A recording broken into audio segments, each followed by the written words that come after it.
Greetings, ladies and gentlemen. Welcome back to Final Fantasy 1. It's part 30. We're almost at the end, and I've already broken the rule of not eating chocolate while commentating, with special thanks to this large chocolate Easter bunny next to me.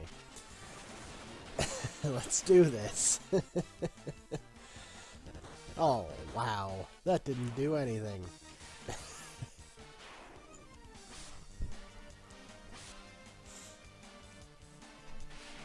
Yeah. Where was this during the water shrine? I didn't encounter quite the group. You know, it was always like one Naga and one or two elementals. That was actually interesting. Especially since they took that spell. Oh, but Basement 3 is kind of interesting. It's got a lot of rooms, and it's kind of maze-like. But I know the way through. It's actually quite simple. You just hug the left side of the room as you can.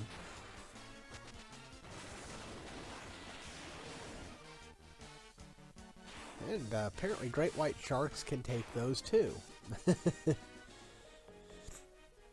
Now I was willing to grant them sharks on the deck of our ship and great white sharks in the depths of the underwater shrine, but this is just weird. You know, great white sharks flying around the Chaos Shrine. I guess it is called the Chaos Shrine. Unless it's the NES version, in which case it's the Temple of Fiends. Or the PS2 version, in which it's like the Temple of Chaos, I believe.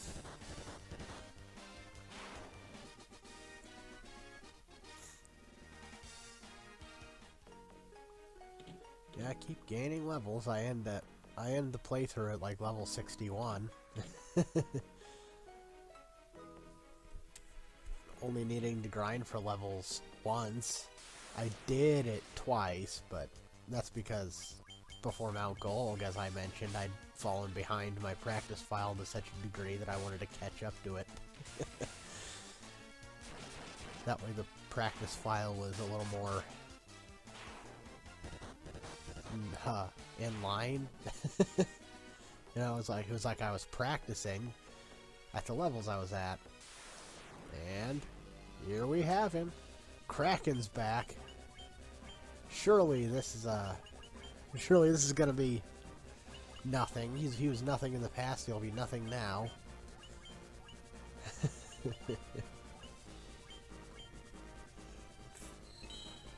Just use that strategy I've been using. Oh! Oh, wow! And that's my reward for not paying attention to what people's hit points are. You know, at this point, I've just been kind of running through encounters and not paying any attention at all.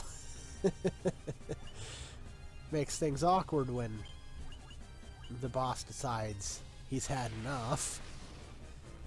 You know, he remembers what happened to him in the future, and now he's going to get his revenge. Ah, well. I'm playing the version of the game that has Phoenix Downs. Had this been, like, any of the versions without Phoenix Downs, that would have been awkward, because White Mage is the only thing other than churches that can bring back the dead.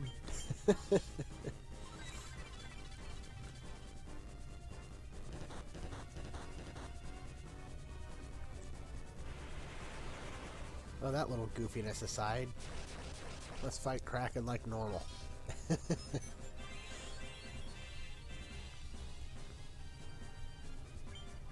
He really isn't that hard. He just happened to attack the right person.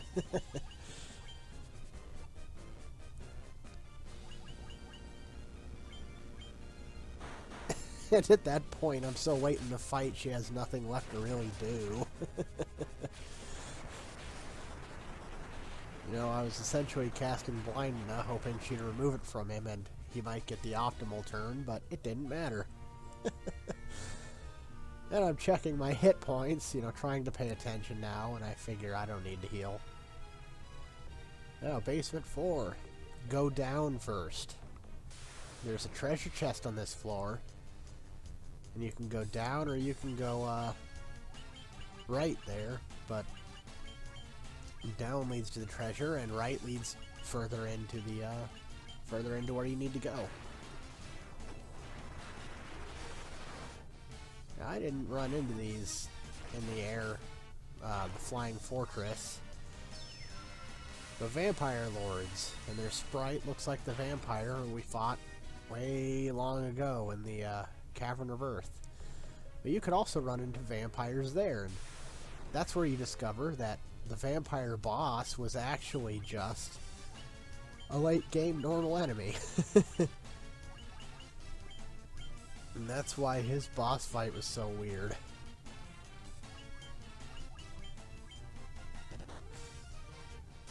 It is kind of neat.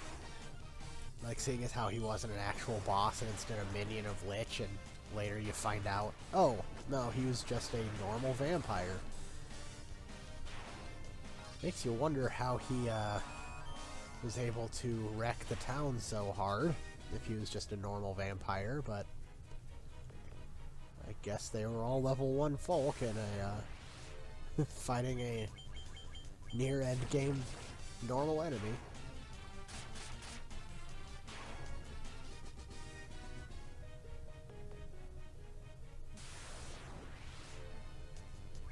So, this hallway is not annoying at all.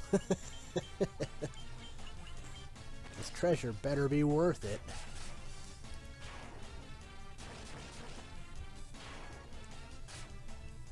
Death Knights. How edgy. He isn't even the Black Knight, he's a Death Knight. And he's just waiting for the day his band will be discovered.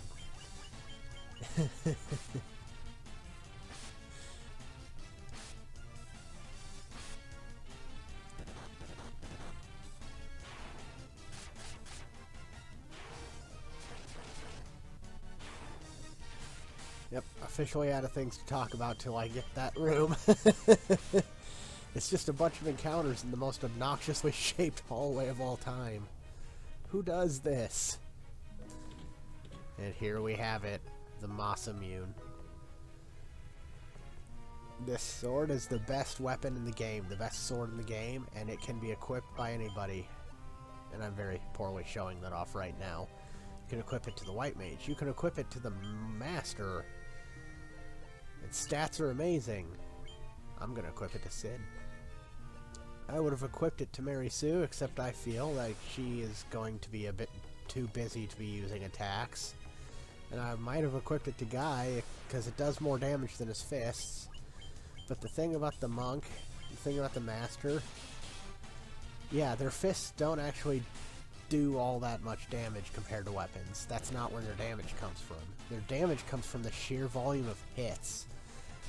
And they only get to do that when they're unarmed. So, even equipping the best sword in the game would reduce his damage.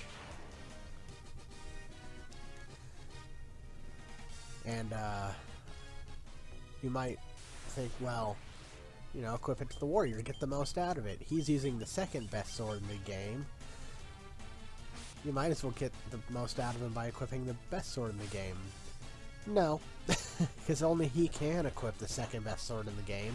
So by equipping it to Sid, yeah, I'm not getting the most out of the individual sword, but I'm getting the most out of all my equipment overall by doing it this way. So, on Sid it goes. And like I said, I would have given it to Marysu, just so that she would have a more damaging weapon than Thor's hammer.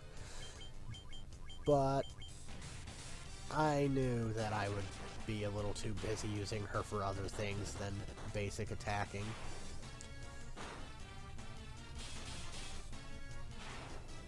It's just a shame that the Masamune is on basement floor of the Chaos Shrine instead of somewhere earlier, because you don't really have a whole lot of chances to make use of it. You know, there's this floor and there's the next floor, and a grand total of 2 bosses left. Granted, I could leave the dungeon and do the bonus stuff now, and I'd get a whole hell of a lot of use out of it, but... well... I guess that's only making me think that I should just make a separate playthrough of me doing that sort of stuff. Again, we'll see.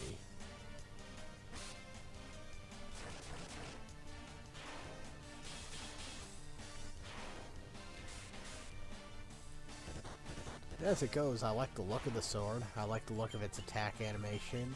When it hits the enemy, it's like this purple crescent. It sounds like it's slicing them in all kinds of pieces. Though in this case, I don't know how you slice the air to pieces, but... well, I guess he'll find a way.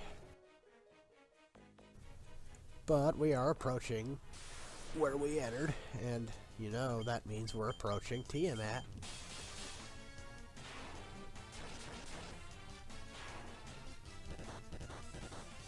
Our total butterfly effect is almost complete here.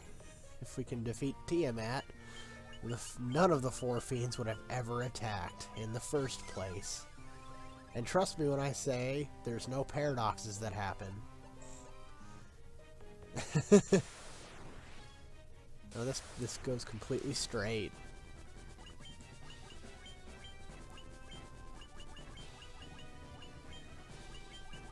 And we're in another boss fight against Tiamat. Lovely sprite as usual. Have to get that first couple turns out of the way, and Tiamat with the multi-target death effect did not expect us to have our protect rings on, I guess.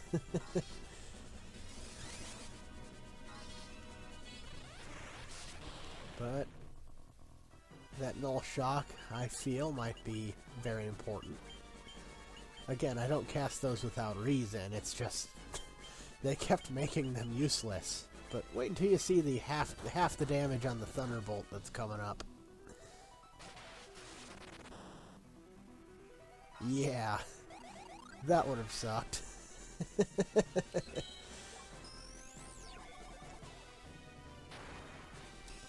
Wouldn't have sucked enough, though. Look at our hit point totals. I mean, I maxed out on the warrior some time ago. I wasn't paying attention when I did that, but... you know, I remember back when we were in the double digits. Come a long way since then.